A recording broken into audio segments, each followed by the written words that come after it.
The recent unjustified and baseless allegations against the Chief of Staff to the President, Right Honorable Femi Gbajabiamila, point to the danger of an unfettered and unaccountable social media.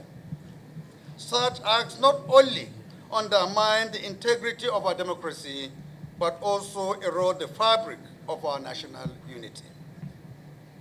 Yet, Femi is just one of hundreds of thousands of Nigerians who suffer cyberbullying and coordinated campaigns of defamation daily.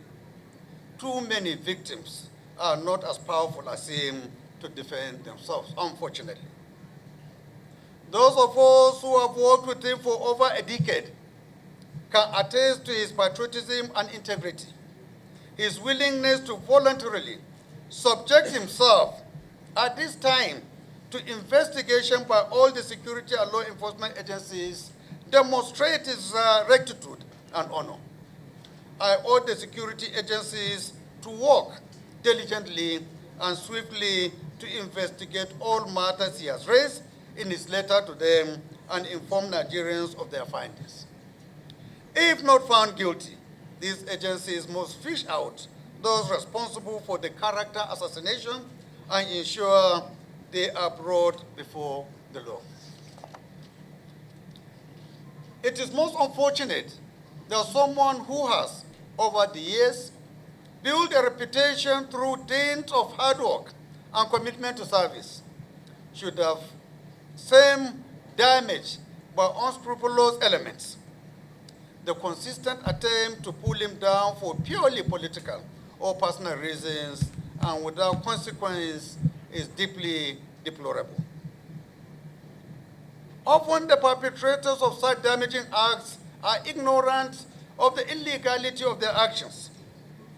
Section 375 of the Criminal Code Act states that a person who publishes any defamatory matter is guilty of a misdemeanor and is liable to imprisonment for 1 year.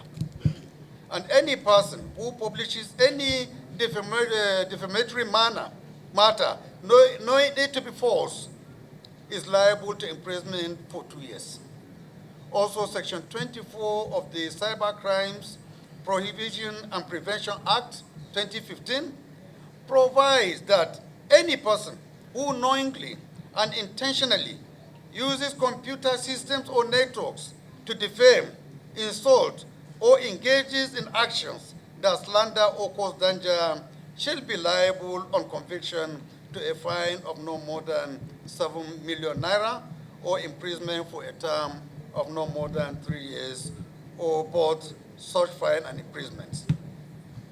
Furthermore, Section 24, subsection 2 of the Act states that any person who intentionally transmits any communication through a computer system to bully or threaten or harass another person commits an offense under the Act and shall be liable on conviction to 10 years and for a minimum fine of 25 million naira. The Criminal Code also criminalizes defamation and makes it an offense to threaten a person with an injury to his person, reputation, or property. In view of the above, the House intends to strengthen libel, slander, and defamation legislations. In this regard, to avoid being misquoted or quoted out of context, ladies and gentlemen, I wish to make it categorically clear that the House has no intention to stifle free speech. Instead, our objective is to protect the dignity of individuals and the integrity of public discourse. We will ensure that these laws are balanced, providing room for healthy and constructive criticism while safeguarding individuals and institutions from malicious and unfounded attacks.